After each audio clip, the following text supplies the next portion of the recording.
അവിടെ ചൂടായിട്ടൊരു ബിരിയാണി വെള്ളം മതി. ഇവിടെ വെള്ളം കൊടുക്കേ. ആ മേശ തുറക്കണോ, മേശ കൊടുക്കണോ. ആ രണ്ടാമത്തെ മേശപ്പുറത്ത് 2 ചായയാണ് കേട്ടോ. ഇരിക്കണം സാറേ. ആ നീയായിരുന്നോ? ജോലി തിരക്കായ എനിക്ക് പിന്നെ കണ്ണ് കാണില്ല. കുമാരൻ എന്നെയും കൊണ്ട് എവിടേക്കാ പോയത്? ചെറിയേട്ടൻ വലിയ ആളായല്ലോ വലിയേട്ടാ. പാർട്ട്നേഴ്സ് ഒക്കെ മിട്ടുമിട്ടുക്കന്മാർ, ജുബേ സ്വർണ്ണ വളയൊക്കെ ഇട്ട്. ആ കാഴ്ചക്ക് കൊള്ളാം. ഞാനും അവരുടെ കൂടെ കൂടാമെന്ന് തീരുമാനിച്ചു. എന്ന് വെച്ചാൽ അബ്കാരി ബിസിനസ്സിൽ പാർട്ട്ണറാകാൻ തീരുമാനിച്ചോ? ആ, ചെറിയേട്ടനെല്ലാം നോക്കുമല്ലോ. എനിക്ക് റിസ്ക് ഇല്ല, പണം മാത്രം കൊടുത്താൽ മതി. സുഖം. നീ വന്നേ പറയട്ടെ. ഞാൻ നിന്റെ വലിയേട്ടനാണെന്നുള്ള വല്ല ബോധം നിനക്കുണ്ടോ? എന്താ വലിയേട്ടാ? ഒരു ബിസിനസ് തുടങ്ങാൻ പോകുമ്പോ മൂത്ത ആളോടല്ലേ ആദ്യം അന്വേഷിക്കേണ്ടത്? അല്ല കുമാരേട്ടൻ. എന്ത് കുമാരേട്ടൻ? നിനക്ക് ദുബായി പോകാൻ വേണ്ടി ആ മൊയ്ത് ഹാജിയുടെ കയ്യും കാലും പിടിച്ച് 500 രൂപ ഞാൻ വാങ്ങി തന്നപ്പോ എവിടെയായിരുന്നു കുമാരേട്ടൻ? ദുബായി പോയത് ആ 500 രൂപ കൊണ്ടല്ല വലിയേട്ടാ. 500 കൊണ്ട് ബോംബെ വരെയാ പോയത്. ആ പോട്ടെ പോട്ടെ, കണക്കൊന്നും ഞാൻ പറയുന്നില്ല. നീ എന്താ കുമാരന്റെ കൂടെ കൂടാൻ തീരുമാനിച്ചത്? കള്ള് കച്ചവടം. കൊള്ളാം. എടാ, നമ്മുടെ കുടുംബത്തിന്റെ അന്തസ്സിന് ചേർന്നതാണോ ആ കള്ള് കച്ചവടം? എന്റെ വലിയേട്ടാ, ഇന്ന് മന്ത്രിസഭയെ പോലും താങ്ങി നിർത്തുന്നത് ഈ അബ്കാരികളാണ്. മണ്ണാങ്കട്ട കാര്യം. അവൻ എന്റെ അനിയൻ തന്നെ. പക്ഷേ അവനെ പറ്റി നിനക്കൊന്നും അറിയില്ല. തമിഴ്നാട്ടിൽ നിന്ന് സ്പിരിറ്റ് കടത്തി പോലീസ് പിടിച്ചു. കേസിൽ നിന്ന് ഊരാൻ വേണ്ടി അവനെ എത്ര ചെലവാക്കിയെന്നറിയൂ? നിനക്ക് അറിഞ്ഞൂടാ, ഈ കുമാരൻ ഒരു കള്ളക്കടത്തുകാരനാ. അവന്റെ കൂടെ കൂടിയ നീയും നാളെ ഇരുമ്പഴിയുണ്ടു. ഞാനതിനൊന്നുമില്ല. ആ ജുബിട്ട് കിടക്കുന്ന കോമാളികൾ പണി എന്താ നിനക്കറിയോ? ഇല്ല, ഞാനായിട്ടൊന്നും പറയുന്നില്ല. അയ്യേ, എനിക്കൊന്നും അറിയില്ലായിരുന്നു. ഇപ്പറഞ്ഞില്ലേ? നമുക്കൊരു കാര്യം ചെയ്യാം. ഇതിന്റെ തൊട്ടടുത്തൊരു സ്ഥലമുണ്ട്. അവിടെ അന്തസ്സായിട്ട് ഒരു AC റെസ്റ്റോറന്റ് തുടങ്ങാം. നീ ഒന്നും അറിയണ്ട, എല്ലാം ഞാൻ നോക്കിക്കോളാം. ലാഭം മാത്രം മാസാമാസം വന്ന് വാങ്ങിച്ചോണ്ട് പോയാൽ മതി. അതിന് ബുദ്ധിമുട്ടൊന്നുമില്ലല്ലോ. എന്റെ കയ്യില് ഉള്ളത് നീ തന്നാ മതി. എടാ, ഒരു AC റെസ്റ്റോറന്റിന്റെ മുതലാളി എന്ന് വെച്ചാ നാട്ടിൽ നല്ല അന്തസ്സാ. വലിയേട്ടനുള്ളപ്പോ എനിക്ക് എന്താ പേടിക്കാൻ? Okay, AC restaurant. ആ, നിനക്കെന്താ കഴിക്കാൻ വേണ്ട? അല്ലെങ്കിൽ വേണ്ട, വീട്ടിൽ ചെന്ന് രുക്കുവിനോട് പറഞ്ഞ് നിനക്ക് ആവശ്യമുള്ള വാങ്ങിച്ചു കഴിക്കേ. പിന്നെ ചെറിയ അടുത്തായിട്ട് വലിയ അടുപ്പൊന്നും വേണ്ട. എന്തേ? അവളും കുമാരനെ പോലെ തന്നെ പോക്ക. ആഹാ, അമ്മാവനെപ്പോ വന്നു? ഞാൻ വന്നിട്ട് കുറച്ചു നേരമായി. വരണവിവരത്തിന് നിനക്കൊരു കത്തയച്ചാലെന്താ? ഞാൻ അയച്ചിരുന്നല്ലോ. അത് ഇങ്ങോട്ട്. നിന്റെ തറവാടൊന്നും ചാവശ്ശേരിലുണ്ടല്ലോ. അമ്മായി പിണങ്ങി നിൽക്കുക. ഞാൻ വിളിച്ചിട്ട് ഇങ്ങോട്ട് വന്നില്ല. പിണക്കമൊക്കെ ഞാൻ അവിടെ വന്നിട്ട് മാറ്റും. എടാ, നീ ഇനി തിരിച്ചു പോണില്ലെന്ന് രുക്മിണി പറഞ്ഞല്ലോ, ശരിയാണോ? ശരിയാ. നീ കുമാരന്റെ കൂടെ എവിടേക്കാ പോയത്? അല്ല, ഈ സോപ്പും കമ്പിളി ഒന്നും കൊണ്ടുവന്നില്ലേ? എന്ത് കമ്പിളി? അവിടെ തണുപ്പുണ്ടെങ്കിലല്ലേ ഉള്ളൂ. മാത്രമല്ല, എന്റെ നിറയെ സാധനങ്ങൾ ഈ കസ്റ്റംസുകാർ പിടിച്ചു. എനിക്ക് തരാതിരിക്കാൻ വേണ്ടി നീ നുണയൊന്നും പറയണ്ട. നിന്റെ തള്ള ദേവകി 3 മാസം രക്തവാദം പിടിച്ച് കിടന്നപ്പോ മരുന്ന് മേടിച്ചു കൊടുക്കാനും ശുശ്രൂഷിക്കാനും ഞാനേ ഉണ്ടായുള്ളൂ. അത് മറക്കണ്ട. മുരളിയുടെ അമ്മ എന്ന് പറഞ്ഞ അമ്മാവിന്റെ സ്വന്തം സഹോദരിയല്ലേ? മാത്രമല്ല, അമ്മ കിടന്ന സർക്കാർ ആശുപത്രിയില്ല. അറിയാൻ പാടില്ലാത്ത കാര്യത്തെ കുറിച്ച് വിസ്തരിക്കണ്ട. ഡോക്ടർമാർക്കും കമ്പൗണ്ടർമാർക്കും എത്ര രൂപയാ ഞാൻ എണ്ണി കൊടുത്തതെന്ന് നിനക്കറിയാമോ? അതുപോട്ടെ, കുപ്പിയൊന്നും കൊണ്ടുവന്നില്ലേ? കുപ്പി എനിക്കല്ല, ആ തഹസിൽദാർക്ക് കൊടുക്കാൻ. അയാളെ കൊണ്ടൊരു കാര്യം സാധിക്കാനുണ്ട്. കുപ്പിയൊന്നും വാങ്ങിച്ചില്ല അമ്മാവ. പിന്നെ എന്ത് പിണ്ണാക്കാടോ താൻ 7 കൊല്ലം കൂടിയിട്ട് വന്നപ്പോ കൊണ്ടുവന്നത്? അല്ല മുരളി, മുരളിക്ക് മുരിങ്ങാലത്തോരൻ ഇഷ്ടമല്ലേ? അല്ല, ഇനിയിപ്പോ എന്താ പരിപാടി? പരിപാടി അങ്ങനെയൊന്നും തീരുമാനിച്ചിട്ടില്ല. എന്നാലും ചെറിയേട്ടൻ പറഞ്ഞ പോലെ അബ്കാരി തുടങ്ങാമെന്ന് വെച്ചു. അപ്പോ വലിയേട്ടൻ പറഞ്ഞു അത് വേണ്ടാന്ന്. ഒരു AC റെസ്റ്റോറന്റ് തുടങ്ങാമെന്ന് വെച്ചു. അതേതായാലും വളരെ നന്നായി. വലിയേട്ടുള്ളപ്പോ പേടിക്കാനൊന്നും ഇല്ലല്ലോ. മുരിങ്ങാത്തോരൻ എനിക്ക് ഇഷ്ടാട്ടോ.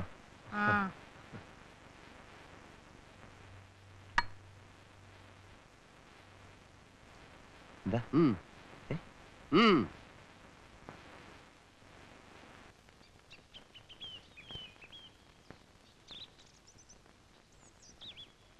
അച്ഛനില്ലാത്ത നിന്നോട് ആ സ്ഥാനത്ത് നിന്നുകൊണ്ട് സംസാരിക്കുകയാണെന്ന് വിചാരിച്ചാ മതി. എന്താ മാവ? നീ ഇപ്പൊ ഗൾഫിൽ പോയിട്ട് എത്ര കാലായി? 7 കൊല്ലം ആയല്ലോ. ഇതിനിടയില് നിന്റെ ചേട്ടന്മാർക്ക് ഒരുപാട് കാശ് നീ അയച്ചു കൊടുത്തിട്ടുണ്ടാവും. അത് ഉണ്ടോ ഇല്ലയോ? ഉണ്ട്. ആ രൂപയിൽ നിന്ന് 1 രൂപയെങ്കിലും മുടക്കി ഇവരിൽ ആരെങ്കിലും നിന്റെ പേരിൽ എന്തെങ്കിലും ഒരു സാധനം മേടിച്ചിട്ടുണ്ടോ? ഞങ്ങളെ എല്ലാം ഒന്നല്ലേ അമ്മാവ? അല്ല, നിങ്ങൾ 3 പേരാ. കിട്ടിയതൊക്കെ അവന്മാര് സ്വന്തം തടി വീർപ്പിക്കാനല്ലേ ഉപയോഗിച്ചത്. മൂത്ത കള്ളന്റെ കൂടെ ചേർന്ന് നീ ഹോട്ടലിൽ തുടങ്ങാൻ പോയാൽ അവൻ നിന്നെ മുക്കും. എന്റെ വിശാലത്തിന്റെ കല്യാണത്തിന് 10 പവൻ സ്വർണത്തിന്റെ പണം അയച്ചു തന്നവനാ നീ. എന്റെ മോന് വിസ ഒപ്പിച്ചു കൊടുത്തവനാ നീ. ആ സ്നേഹവും നന്ദിയും എനിക്ക് നിന്നോടുണ്ട്. അതുകൊണ്ടാ പറയുന്നത് നീ ഒരു പാവ, അവന്മാര് നിന്നെ വിഴുങ്ങും. ഞാനത് വല്യേട്ടനോട് ഇനി അവന്മാര് വിഴുങ്ങിയില്ല എന്ന് തന്നെ ഇരിക്കട്ടെ. ഈ ബിസിനസ് എന്ന് പറയുന്നതിന്റെ കുഴപ്പം എവിടെയെന്നറിയാമോ? ചിലപ്പോ ഭീമമായ നഷ്ടം സംഭവിക്കും. ആ, ഒരു നഷ്ടവും വരാനിടയില്ലാത്ത ഒരു കാര്യം ഞാൻ നിന്നോട് പറയട്ടെ. പറയൂ. കയ്യിലുള്ള കാശ് കൊടുത്ത് ഒരു തെങ്ങും പറമ്പ് വാങ്ങിയിടുക. സ്ഥലത്തിനൊക്കെ മിനിറ്റ് വെച്ചല്ലേ വില കൂടുന്നത്. ഒരു കൊല്ലം കഴിഞ്ഞാൽ ഇരട്ടി വിലയ്ക്ക് വിൽക്കാം. ചാവശ്ശേരില് നല്ല ഒന്നാം തരം തെങ്ങും പറമ്പുണ്ട്. നീ അങ്ങോട്ട് വരണമെന്നേ ഇല്ല, ഞാൻ ഉണ്ടല്ലോ അവിടെ. ആ. എന്താ നിനക്ക് എന്നെ വിശ്വാസമില്ലേ? അയ്യോ, അതുകൊണ്ടല്ല. മാസാമാസം തേങ്ങ വിറ്റ് പണം ഞാനും കൂടെ എത്തിച്ചോളാം. അത് മേടിച്ച് കീസയിൽ വെക്കാൻ ബുദ്ധിമുട്ടുണ്ടാവില്ലല്ലോ. ശരിയാ, തെങ്ങുകളുടെ കാര്യത്തിൽ അമ്മാവനൊരു എക്സ്പേർട്ട് ആണെന്ന് വലിയേട്ടൻ തന്നെ ഉണ്ടല്ലോ. പറയാറുണ്ടല്ലോ. അപ്പൊ ഞാൻ പറമ്പ് നോക്കട്ടെ. അതാ നല്ലതല്ലേ. ഇനിയിപ്പോ ഇതിൽ ഇത്ര സംശയിക്കാൻ എന്താ ഉള്ളേ? നീ വാ, കുപ്പിയില്ലെങ്കിൽ വേണ്ട, വല്ല സാരിയോ പെണ്ണിനോ വല്ലതും തന്നാ മതി. എനിക്ക് പോയിട്ട് തീർത്തിട്ടുണ്ട്, വേഗം വാ. വന്നേ, എന്താ? ഇങ്ങോട്ട് വന്നേ. ഏ? ഞാൻ ആരാണെന്നറിയാവോ നിനക്ക്? ഉവ്വ്, എന്റെ ചെറിയേട്ടൻ. അപ്പൊ നീ അത് പറഞ്ഞിട്ടില്ല. എടാ, ഒരമ്മയുടെ വയറ്റിൽ പിറന്നവരല്ലേ നമ്മൾ. അതെ എന്റെ പാർട്ട്നേഴ്സിന്റെ മുമ്പ് വെച്ച് റേഞ്ച് പിടിച്ചോളാമെന്ന് നീ എനിക്ക് വാക്ക് തന്നല്ലേ? അതെ ചേട്ടാ, പക്ഷെ ഈ ആ, നീ അറബി നാട്ടിൽ പോയി അറബിയുടെ ആട്ടത്തൊപ്പ് സഹിച്ചു, കല്ല് ചുമന്നു, വെയില് കൊണ്ടു, അത് ചെയ്തു, ഇത് ചെയ്തു. ഇതൊക്കെ എന്തിനു വേണ്ടിയാ? ഈ നാട്ടിൽ വന്ന് ചായക്കട നടത്താനാ? ചേട്ടാ, ചായക്കട. ഏലപ്പാറ കുടുംബക്കാർ ചായക്കടക്കാരാണ് നാട്ടുകാരെ കൊണ്ട് പറയിപ്പിക്കാനാ? നാണമില്ലേടാ നിനക്ക്? ഇതിനാണോ നീ ഗൾഫിൽ പോയത്? ഇതിനാണോ കല്ല് ചുമന്നത്? ചേട്ടാ, ചായക്കട അല്ല ചേട്ടാ. ഒന്നും എനിക്ക് കേൾക്കണ്ട. റേഞ്ച് പിടിക്കുന്ന വിവരം പുറത്താരോടും പറയരുതെന്ന് ഞാൻ നിന്നോട് പറഞ്ഞല്ലേ? പുറത്താരോടും പറഞ്ഞില്ല, നമ്മുടെ വല്യേട്ടനോടല്ലേ പറഞ്ഞത്. എന്റെ പാർട്ട്നേഴ്സിന്റെ മുമ്പ് ഞാൻ നാണം കെട്ടില്ലടാ. അയ്യോ ചേട്ടാ, ചായക്കട അല്ല ചേട്ടാ, പറമ്പാ. പറമ്പോ? ആ, അതാവുമ്പോ റിസ്ക് ഇല്ല.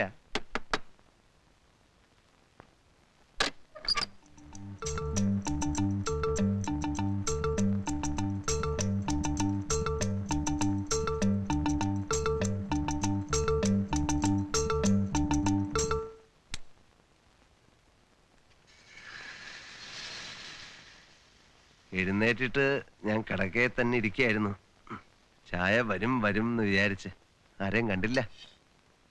കുമാരേട്ടന്റെ കൂടെ റേഞ്ച് പിടിക്കാൻ മുരളി ഇല്ലെന്നറിഞ്ഞപ്പോ മൂപ്പരാരോടോ കാശ് കടം ചോദിക്കാൻ കാലത്ത് പോണെന്ന് പറഞ്ഞു. ആ തിരക്കിനിടെ ഞാൻ മുരളിയുടെ കാര്യം അങ്ങ് മറന്നു. ചായ ദാ അവിടെ വെച്ചിട്ടുണ്ട്, എടുത്തു കുടിച്ചോളൂ.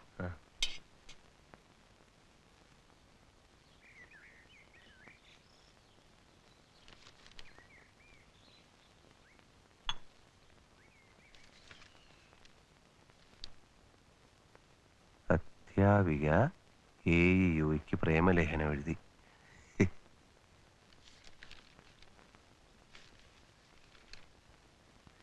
റൂട്ടടക്കം ബസ് വിൽപ്പനയ്ക്ക്. റൂട്ടടക്കം ബസ് വിൽപ്പനയ്ക്ക്. ചെട്ടിക്കാവ് അമ്പലക്കടവ് റൂട്ടിൽ ഓടുന്ന സ്ഥിരം പെർമിറ്റുള്ള ബസ് വിൽപ്പനയ്ക്ക്. താല്പര്യമുള്ളവർ ഉടൻ സമീപിക്കുക. ഒന്നും ആലോചിക്കാനില്ല. ഇതൊക്കെ പഠിത്തം കാണിച്ചു ഓരോ വയ്യാന്ന് കരുതിയാ മതി. ചേട്ടന്മാര് പറഞ്ഞത് ഞാൻ കേട്ടില്ല എന്ന ആക്ഷേപം ഉണ്ടാവും. ഇത്രയല്ലേ ഉള്ളൂ, അത് സാരല്ല. പെട്ടെന്ന് പേരെടുക്കാൻ പറ്റിയ ഒരേ ഒരു ഏർപ്പാടാണിത്. ഒരു ബസ് ഓണർ എന്നൊക്കെ പറഞ്ഞാൽ എന്താ ഇപ്പൊ വെയിറ്റ്? പോരാത്തതിന് ഗൾഫ് പോണതിന്റെ മുന്നേ കണ്ടക്ടർ ലൈസൻസ് എടുത്ത ആളല്ലേ മുരളി? ക്ലീനർ പണിക്ക് ഞാനും ഇല്ലേ? ഏയ്, കണ്ടക്ടറാകാനൊന്നും ഇനി ഞാനില്ല. വേണ്ട, ഉള്ള വില എന്താ, നമുക്ക് വേറെ ആളെ നോക്കാം. ഇവിടെ പുതിയ ബസ് വാങ്ങിയിട്ട് റൂട്ടിന് വേണ്ടി ആളുകൾ ക്യൂ നിൽക്കുക. ആ സമയത്താണ് റൂട്ട് അടക്കം ബസ് കിട്ടണത്. ഭാഗ്യം കണക്കാക്കിയാൽ മതി. ബസ് ചിലപ്പോ പഴയതായിരിക്കും, പക്ഷെ റൂട്ടിനാണുള്ള വില. പിന്നെ നമുക്ക് പുതിയ ബസ് ബുക്ക് ചെയ്യുകയും ചെയ്യാലോ. എന്തായാലും നമുക്ക് ചെട്ടിക്കാവ് വരെ ഒന്ന് പോയി നോക്കാം അല്ലേ? പോയി നോക്കാം.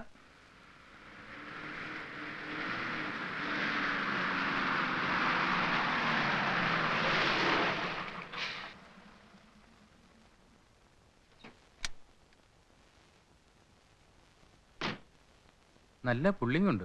ഞാൻ പറഞ്ഞില്ലേ, ഇപ്പോഴത്തെ ഏത് എഞ്ചിൻ വേണേലും എടുത്തു നോക്കിക്കോ, ഇത്രയും കണ്ടീഷനായിട്ട് കിട്ടൂല. എനിക്കിത് നോക്കി നടത്താൻ നേരമില്ലാത്തോണ്ടാ. വില ഇത്തിരി കൂടുതലല്ലേന്ന്. കാര്യം ഈ സീറ്റൊക്കെ കീറിയിട്ടുണ്ട്, പിന്നെ മോൾ വശത്തൊക്കെ ചില്ലറ പണികളൊക്കെ ഉണ്ട്. അതൊക്കെ ചില്ലറ പണികളല്ലേ. റൂട്ട് അടക്കം ഒരു ബസ് ഇതിൽ കുറഞ്ഞ വിലക്ക് നിങ്ങൾക്ക് എവിടെ കിട്ടും?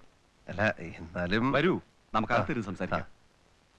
അങ്ങനെ തന്നിഷ്ടപ്രകാരം കാര്യം നടത്താനായിരുന്നു ഉദ്ദേശമെങ്കിൽ AC റെസ്റ്റോറന്റ് തുടങ്ങാമെന്ന് നീ സമ്മതിച്ചത് എന്തിനാ? എന്നെ കൊച്ചാക്കാനും. വെല്ലേട്ടൻ കുടുംബനാഥനാ. അദ്ദേഹത്തിന്റെ വാക്ക് നീ തട്ടിക്കളഞ്ഞില്ല, എനിക്ക് വിഷമം. ബസ്സിന്റെ കാര്യം എല്ലാവർക്കും ഇഷ്ടാവുന്നാ ഞാൻ വിചാരിച്ചത്. ഇനിയിപ്പോ ഒന്നും പറഞ്ഞിട്ട് കാര്യമില്ല. ഉറപ്പിച്ചു പോയി, ഒരാഴ്ചയ്ക്കകം ബസ് ഇറക്കണം. നീ നിന്റെ ഇഷ്ടം പോലെ ചെയ്യേ. എന്താ വല്യേട്ടാ, ഒന്ന് ആലോചിച്ച് നോക്ക്. നമ്മുടെ സുനിത മോൾക്ക് നാളെ ഒരു കല്യാണാലോചന വരുന്നു. പെണ്ണ് എവിടുത്തെയാ? അത് നമ്മുടെ ബസ് ഓണർ മുരളിയുടെ ചേട്ടന്റെ മകൾ. അതൊരു വെയിറ്റ് അല്ലേ? ആ ഏസി റെസ്റ്റോറന്റ് ഉടമയുടെ മോളെന്ന് പറഞ്ഞാലും വലിയ കുഴപ്പമൊന്നുമില്ല. ഹായ്, റെസ്റ്റോറന്റ് ബസിന്റെ അത്ര വരൂല. താനാണ് ഇതിന്റെയൊക്കെ പിന്നിലല്ലേ? അല്ല, ഇതെന്റെ സ്വന്തം ഇഷ്ടപ്രകാരം തീരുമാനിച്ച. ഏതായാലും വല്യേട്ടനോട് നീ ചെയ്തത് ഭയങ്കര തെറ്റായിപ്പോയി. ഒരു പ്രായച്ചിത്ത വന്നോണം ഞാനൊരു കാര്യം പറയാം. ബസ്സിന് വല്യേട്ടന്റെ പേരിട്ടാലോ? Narayana bus service. എന്താ? മഹാ ബോറാണ്. താൻ പോടോ. ഞങ്ങളുടെ വീട്ടുകാരത്തി തനിക്കെന്ത് കാര്യം? വീട്ടുകാരാണ് ഈ രണ്ടേട്ടന്മാരെ പേര് ഇരുന്നോട്ടെ. നാരായണകുമാര ഫാമിലി ട്രാൻസ്പോർട്ട് ആക്കിക്കാലി. ബാബുമോന്റെ കാല് കണ്ടതിന് ശേഷമാണ് ഇവിടെ എല്ലാ ഐശ്വര്യങ്ങളും ഉണ്ടായത്. ബാബുമോൻ ട്രാവൽസ് എന്നാക്കിയാലോ? അതെ, ഒരു ഓമനത്തോണ്ട്. ഇവിടെ ആദ്യമായിട്ടുണ്ടായ കുട്ടി സുനിതയല്ലേ? സുനിതമോൾ ട്രാൻസ്പോർട്ട് സർവീസ് എന്നായാലും കുഴപ്പമൊന്നുമില്ല. ബസ്സിന് മനുഷ്യന്മാരുടെ പേരിടുന്നത് ശരിയല്ല. നമ്മുടെ കുടുംബം കരകയറിയത്, നമ്മുടെ കടങ്ങളൊക്കെ വീട്ടിയത്, ചേട്ടന്മാരൊക്കെ രക്ഷപ്പെട്ടത്. എന്തിന്? എനിക്ക് ഈ ബസ് മേടിക്കാനുള്ള യോഗം തന്നെ ഉണ്ടായത് എല്ലാം ഗൾഫിലെ പണം കൊണ്ടാണ്. അതുകൊണ്ട് ആരും എതിര് പറയരുത്. നമുക്ക് ഗൾഫ് മോട്ടോഴ്സ് എന്ന് പേരിടാം. അത് കലക്കി. മുന്തിയ പേര് ഗൾഫ് മോട്ടോഴ്സ്.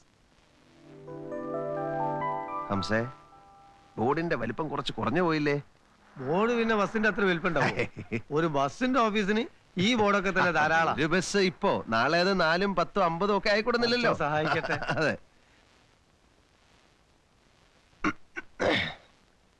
ഈ ഓഫീസിന്റെ ഉദ്ഘാടനത്തിന് ബാക്കി ബസ് ഓണേഴ്സിനെ കൂടെ വിളിക്കായിരുന്നു അല്ലേ? അതൊക്കെ വലിയ ചെലവുള്ള സംഗതിയല്ല. അതെ. നമുക്ക് നേരെ മട്ടത്തിൽ അങ്ങനെ പോയാ പോരാ. പിന്നെ കണ്ടക്ടർ പണിക്ക് പലരും എന്റെ അടുത്ത് വന്ന് മുട്ടാൻ തുടങ്ങിയിട്ടുണ്ട്. ആരെന്നെ ആയാലും ശരി 10,000 ഉറുപ്പ്യ കുറഞ്ഞ ആരോടും ഡിപ്പോസിറ്റ് വാങ്ങണ്ട. ചേച്ചേ, എന്താ ഹംസ പറയുന്നത്? പാവം തൊഴിലാളികള്. ഹംസയ്ക്കറിയോ, ഇപ്പോ ഞാനൊരു ബസ് ഓണറാണ്. അടിസ്ഥാനപരമായിട്ട് ഞാൻ ഒരു തൊഴിലാളിയാണ്. ഡിപ്പോസിറ്റ് വാങ്ങിയാല് കണ്ടക്ടേഴ്സിന് ഓണേഴ്സിനോടുള്ള ഈ ആത്മാർത്ഥത കുറയും. ഇനിയെങ്കിലും ഹംസ ഒരു കാര്യം മനസ്സിലാക്കണം. ഏതൊരു കമ്പനിയിലും അതിന്റെ നിലനിൽപ്പ് അവിടുത്തെ തൊഴിലാളികളുടെ ആത്മാർത്ഥതയാണ്. മനസ്സിലായോ? ഞാൻ നാട്ടടുപ്പ് പറഞ്ഞേ ഉള്ളൂ. ആയിരക്കണക്കിന് തൊഴിലാളികൾ ഇവിടെ തൊഴിലില്ലാതെ അലയുന്നു. ഒരു 50 പേർക്കെങ്കിലും തൊഴിൽ കൊടുക്കാവുന്ന ഒരു കമ്പനിയാക്കി ഇതിനെ മാറ്റണമെന്നാണ് എന്റെ ആഗ്രഹം.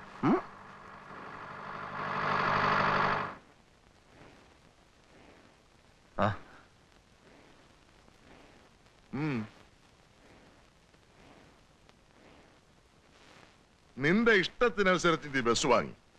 എന്റെ പാർട്ടിയേഴ്സിന്റെ മുമ്പ് ഞാൻ നാറി പോട്ടെ. ഒരു കാര്യം കൂടി ഞാൻ ചോദിക്കുകയാണ്. അതിൽ നീ തള്ളിക്കളയാണെങ്കിൽ ഇനി ഒരിക്കലും നിന്നെ ഉപദ്രവിക്കില്ല. കുമാരേട്ടൻ അത്രമാത്രം അന്യനായിട്ട് എന്നെ കാണരുത്. കാശും പണമൊന്നുമല്ല. എന്റെ പാർട്ട്നേഴ്സിന് വളരെ വേണ്ടപ്പെട്ട ഒരു ഡ്രൈവറും കണ്ടക്ടറും ഉണ്ട്. അവർക്ക് നീ ജോലി കൊടുക്കണം.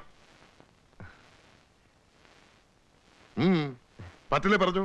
അല്ല, ആത്മാർത്ഥതയും കഴിവും ഉള്ളവരാണെങ്കിൽ മിടുക്കന്മാരാണ്. എങ്കിൽ പ്രശ്നമൊന്നുമില്ല അല്ലേ?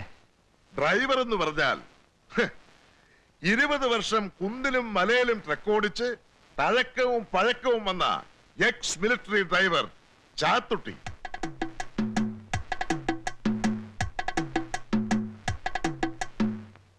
അങ്ങേയറ്റം ആത്മാർത്ഥതയും സത്യസന്ധതയും ചുറുചുറുക്കുമുള്ള കണ്ടക്ടർ വത്സൻ. പിന്നെ ദയവ് ഇത് കിളിന്റെ കാര്യം പറയരുത്. അതിന് ഞാനുണ്ട്. പോട്ടെ. റൈറ്റ്.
അമ്പലക്കടവ് ആളിറങ്ങ മോളെ ചാക്കേട്ടായിരുന്നു എന്തെങ്കിലും അസൗകര്യം ഉണ്ടെങ്കിൽ പറയാൻ മടിക്കരുത് കേട്ടോ.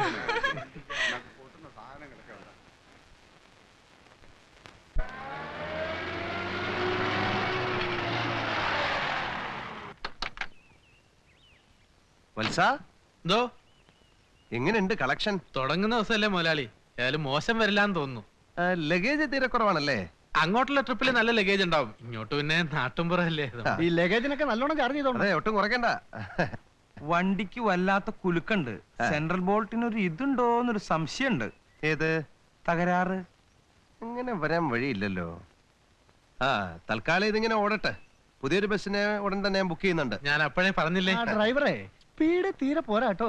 നമ്മളാരാണാവോ? ആരാ? മുതലാളിയുടെ. അല്ലെന്ന് നിങ്ങൾക്ക് വിസിലടിച്ചാ ചെവിടി വെക്കൂലേ? എത്ര വിസിലടിക്കാൻ തോന്നുന്നു നിർത്തി കിട്ടാൻ? ആവശ്യത്തിനടിച്ചാ കേക്കും. അതെ, ഈ പാസഞ്ചേഴ്സിനോട് നല്ല പെരുമാറ്റമായിരിക്കണം. അത് പിന്നെ ഞങ്ങളോട് പ്രത്യേകിച്ച് പറയണോ? ഞങ്ങൾ നല്ല ബെസ്റ്റ് പെരുമാറ്റം അല്ലേ? പിന്നെ മുരളി ഒരു സെക്കൻഡ് ഒന്ന് പറഞ്ഞോട്ടെ. പറഞ്ഞോളൂ. അങ്ങോട്ടാണ്ട് വരണേ. ഞാനൊന്നൊരു ടാക്സിക്കാരനെ കണ്ട് ഓടിയില്ലേ, അയാൾക്കൊരു 1500 റുപ്യന്റെ പഴയ ഇടപാടുണ്ട്. എന്ത്? കൊച്ചി കോയമ്പത്തൂരൊക്കെ മുരളിനെ തരുന്ന വകയിലെന്ന്. അതിപ്പോ ഉണ്ടാവോ? നോക്കട്ടെ. ഈ പപ്പം വിശ്വാസിന് എന്തിനാ കൂടെ കൊണ്ട് ഇങ്ങനെ എടുക്കണേ? പാവം. പിന്നെ അല്ല, ഒന്നുമില്ല. അതെ, ഇവിടെ എത്ര സമയം ഹോൾട്ട് ഉണ്ടാവും? ബോൾട്ട് നാളെ കാലത്ത് മാറ്റിയപ്പോ. ബോൾട്ട് അല്ല, ഇവിടെ എത്ര സമയം ഹോൾട്ട് ഉണ്ടാവും? പുറപ്പെടുകയായി അല്ലേ? എന്നാ ഞാൻ പോയിക്കോട്ടെ. ഓഫീസിലെ ഒരുപാട് ജോലികളുണ്ട്, പിന്നെ എല്ലാം നിങ്ങളുടെ കയ്യിലാണ്. പോ. Okay, by.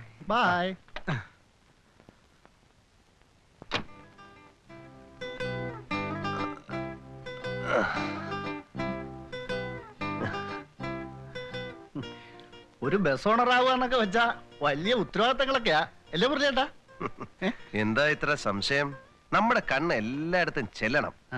ഞാൻ പിന്നെ ഗൾഫിലൊക്കെ ആയിരുന്നോണ്ട് ഈ ഓഫീസിന്റെ ഇത് ഈ ടാക്സ് മീറ്റിംഗ് അതിലൊക്കെ നല്ല ഇതാണ്. ഇനിയിപ്പോ മധുരയിലൊന്ന് പോണം പുതിയ ബസ് എടുക്കാൻ. അപ്പൊ ഞാൻ മധുരയിൽ പോകുന്ന സമയത്ത് ഈ ഓഫീസ് ആര് നോക്കുന്നുള്ളതാണ് എന്റെ ഇപ്പോഴത്തെ ടെൻഷൻ. ഞാനുണ്ടല്ലോ. മുതലാളി ഉണ്ടോ? ഗൾഫ് മോട്ടോഴ്സിന്റെ മുതലാളി? യെസ്, മുതലാളി. അതെ, ഞാൻ തന്നെയാണ്. നമസ്കാരം. യെസ്. എന്റെ വീട് അമ്പലക്കടവിലാണ് സർ. ഓ, നമ്മുടെ ബസ് ഹോൾട്ട് ചെയ്യുന്ന സ്ഥലം. ഞങ്ങളുടെ പുതിയ ബസ് വളരെ താമസിയാതെ തന്നെ ആ റൂട്ടിൽ ഓടി തുടങ്ങും. തൽക്കാലം പഴയ ബസ്. പാസഞ്ചേഴ്സ് നിങ്ങളൊക്കെ ഒന്ന് സഹകരിക്കണം. Sorry for the inconveniences. ഞാനിവിടെ കോപ്പറേറ്റീവ് പ്രസിൽ അപ്രന്റീസാ. ചെറിയൊരു സ്റ്റൈപ്പൻഡ് കിട്ടും, അത് ഒന്നിനും തികയുന്നില്ല. ആദ്യത്തെ മുതലാളി എനിക്ക് കൺസെഷൻ തന്നിരുന്നു, ഇപ്പോഴത്തെ കണ്ടക്ടർ അത് അനുവദിച്ചില്ല. കണ്ടക്ടർമാരുടെ സ്വന്തം ഇഷ്ടത്തിനൊക്കെ ചെയ്യാനേ ഈ മുതലാളി സമ്മതിക്കത്തില്ല.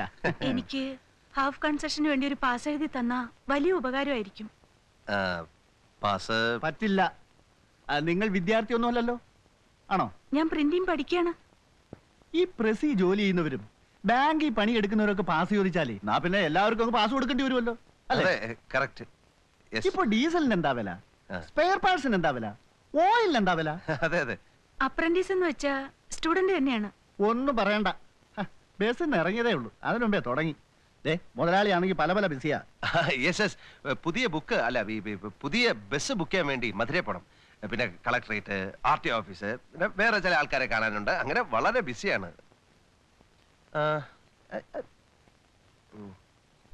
നിങ്ങളൊന്ന് പോയി തന്നെ. ബഹളം വയ്ക്കൊന്നും വേണ്ട. ഞാൻ പിടിച്ചു പറിക്കാനും കക്കാനും വന്നൊന്നും അല്ലല്ലോ. പറ്റില്ലെങ്കിൽ അത് പറഞ്ഞ മതി. പറ്റില്ല. അല്പന അർത്ഥം കിട്ടിയ അർദ്ധരാത്രി കൊട പിടിക്കുമെന്ന് കേട്ടിട്ടുണ്ട്. ഇപ്പൊ അത് കണ്ടു. ഒരു തുക്കട ബസ്സും തുക്കട മുതലാളി.